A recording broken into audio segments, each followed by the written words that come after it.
Assalamualaikum warahmatullahi wabarakatuh. Perkenalkan, kami dari Universitas Pamulang, Fakultas Ekonomi dan Bisnis, Prodi Akuntansi S1, dan saya Arya Pertama. Saya Bima Haryanto. Saya Kalila Fairuz. Saya Siti Hargala Sabina. Di sini kami akan memenuhi tugas akuntansi keuangan 2 dengan dosen pengampu Ibu Husnul Holki, yaitu membuat video dengan materi sekolah pasar modal.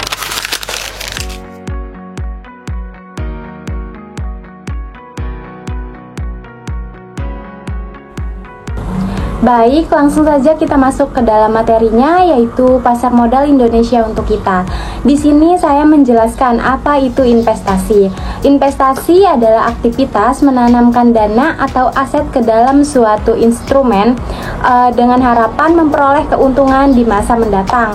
Tujuan utama dari investasi adalah untuk meningkatkan nilai kekayaan, melindungi nilai uang dari inflasi, serta mempersiapkan kebutuhan finansial di masa depan, seperti pendidikan anak, dana pensiun, atau pembelian aset besar. Investasi itu seperti merawat pohon. Kita tanam benih hari ini, lalu kita rawat agar suatu saat bisa panen buahnya. Intinya, investasi adalah mengelola uang atau aset agar berkembang dan menghasilkan keuntungan di masa depan. Lalu masuk ke kenapa perlu investasi. Di sini ada beberapa poin, ada 4 poin di sini. Investasi perlu dilakukan karena beberapa alasan, yaitu yang pertama ada melawan inflasi. Nilai uang akan terus menurun seiring waktu akibat kenaikan harga barang dan jasa. Yang kedua ada mencapai tujuan finansial. Di sini investasi membantu dalam merencanakan dan mencapai berbagai target keuangan jangka pendek maupun jangka panjang. Terus yang ketiga ada dana pensiun dan hari tua. Dengan berinvestasi sejak dini, seorang bisa memiliki penghasilan pasif untuk kehidupan pensiun yang nyaman. Dan yang keempat ada meningkatkan nilai dan keyakinan. Investasi yang dikelola dengan baik mampu memperbesar aset dan kekayaan secara signifikan. Lalu masuk ke konsep uang menurut waktu. Konsep ini menyatakan bahwa uang yang dimiliki saat ini lebih bernilai dibandingkan uang yang diterima di masa depan. Hal ini karena uang yang ada saat ini bisa diinvestasikan untuk menghasilkan keuntungan. Sebagai contoh, dia memiliki uang 1 juta saat ini bisa menjadi 1.100.000 tahun depan jika diinvestasikan dengan imbal hasil 10%. Seperti itu. Lalu materi selanjutnya akan dilanjutkan oleh rekan saya. Terima kasih. Selanjutnya adalah pengertian inflasi. Inflasi adalah kenaikan harga barang dan jasa secara umum dalam jangka waktu tertentu. Inflasi menyebabkan daya beli masyarakat menurun. Sebagai contoh, jika harga 1 liter minyak goreng naik dari Rp15.000 menjadi Rp17.000 dalam 1 tahun, maka uang yang dimiliki menjadi kurang bernilai. Oleh karena itu, investasi menjadi salah satu cara untuk menjaga agar nilai uang tetap tumbuh dan tidak terkikis inflasi. Selanjutnya yaitu investasi itu bisa di mana aja sih? Yang pertama itu adalah sektor keuangan, meliputi investasi dalam instrumen keuangan seperti yang pertama adalah saham, lalu obligasi, lalu suku, yang keempat adalah reksadana, atau yang kelima adalah ETF, dan yang terakhir adalah deposito bank. Lalu selanjutnya itu ada di sektor non keuangan seperti pertama itu properti, yaitu rumah, tanah, lalu yang kedua emas dan logam mulia, lalu yang ketiga adalah bisnis atau UMKM, lalu yang keempat adalah barang koleksi bernilai. Selanjutnya di sini apa itu pasar modal? Pasar modal adalah tempat atau sistem yang mempertemukan pihak-pihak yang membutuhkan dana atau emiten atau perusahaan dan pihak-pihak yang memiliki dana atau investor. Melalui pasar modal, Perusahaan dapat memperoleh modal jangka panjang dengan menjual saham atau obligasi, sedangkan masyarakat dapat menanamkan modal dan memperoleh imbal hasil dari investasi tersebut. Pasar modal dapat diibaratkan sebagai sebuah mall. Yang pertama adalah BEI, adalah gedung mall. Lalu yang kedua, perusahaan adalah toko-toko yang menjual produk atau saham. Lalu yang ketiga, investor adalah pengunjung yang membeli produk. Lalu yang keempat adalah OJK, yaitu manajemen mall dan pengawas keamanan. Lalu yang terakhir adalah KSEI dan KPEI adalah kasir dan gudang yang mengatur transaksi dan penyimpanan. Oke, kita lanjut dari materi konsep dasar pasar modal.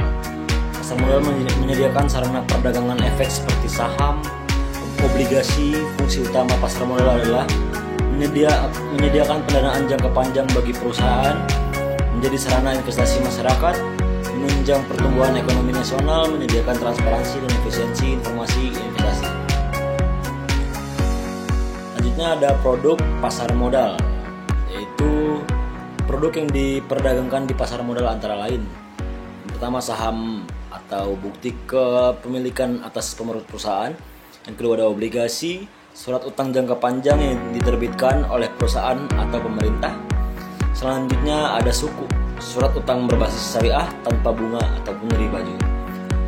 Selanjutnya ada reksadana, kumpulan dana dari masyarakat yang dikelola manajer investasi.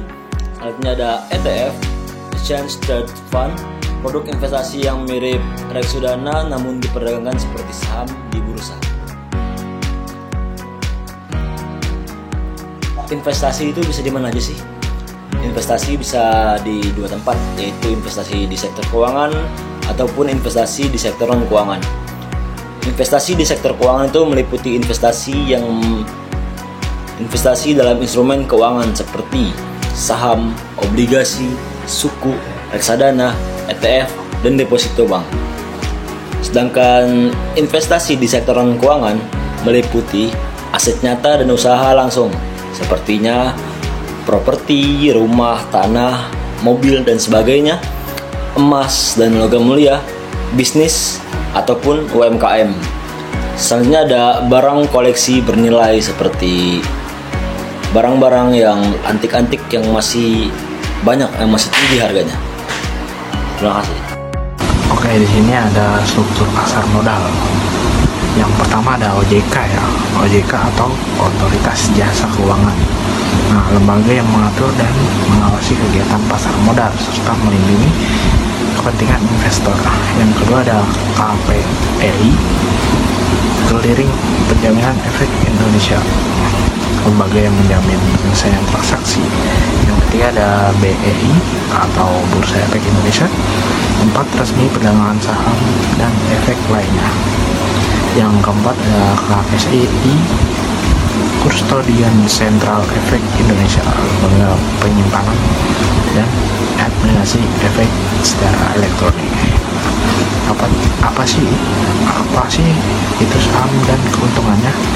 Nah, saham adalah surat berharga yang menunjukkan bagaimana bagian kepemilikan dalam suatu perusahaan pedagang saham.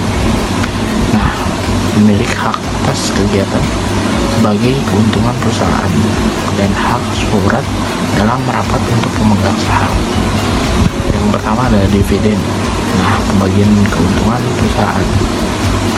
Yang kedua ada capital gain atau keuntungan dari sisi harga beli atau harga jual saham. Yang ketiga ada hak kepemilikan, bisa ikut serta dalam pengambilan keputusan perusahaan. Nah, contohnya yang pertama ada kalau dulu beli motor nilainya sekarang habis, tapi kalau dulu kita beli saham Astra sekarang nilainya bisa ratusan juta, bahkan saham Apple bisa jadi miliaran.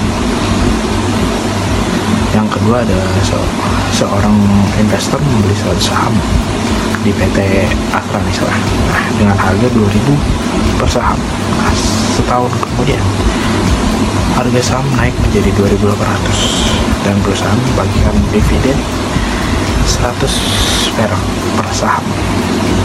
Nah, di sini ada capital lagi nih guys. Ada 2.800 dikurang 2.000 dikali 100 sama dengan 80.000. Yang kedua ada dividennya guys. Di sini ada 100 dikali 100 sama dengan 10.000. Total keuntungannya yang didapat 90.000 dari modal 200.000.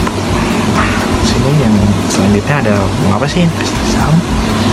Saham menawarkan potensi keuntungan yang lebih tinggi dibanding instrumen investasi lainnya.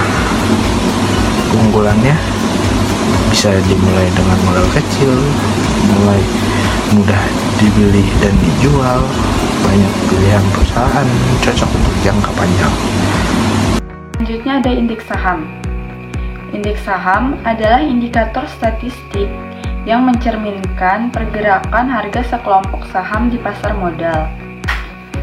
Fungsi indeks saham yaitu menggambarkan kondisi pasar, lalu untuk menjadi acuan analisis investasi. Contoh indeks saham di BI yaitu IHSG atau indeks harga saham gabungan. Yang kedua ada LQ45 yaitu 45 saham liquid dan berkinerja baik. Yang ketiga ada IDX 30 yaitu 30 saham unggulan. Lalu ada ISSI atau Indeks Saham Syariah Indonesia. Selanjutnya ada informasi perdagangan saham di BI. Perdagangan saham dilakukan secara elektronik, real time, dan transparan. Investor bisa memantau pergerakan harga, volume perdagangan, dan informasi perusahaan secara langsung melalui platform digital dan website BI. Jadwal perdagangan saham di BI yaitu mulai dari Senin hingga Jumat atau pada hari kerja. Dibagi menjadi 2 sesi, yaitu sesi pertama dari jam 9.00 sampai jam 11.30 WIB. Kemudian sesi keduanya yaitu mulai pukul 13.30 sampai 15.00 WIB.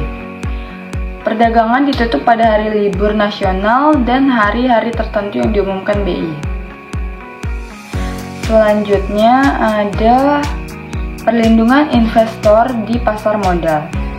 Investor di pasar modal tidak dibiarkan begitu saja.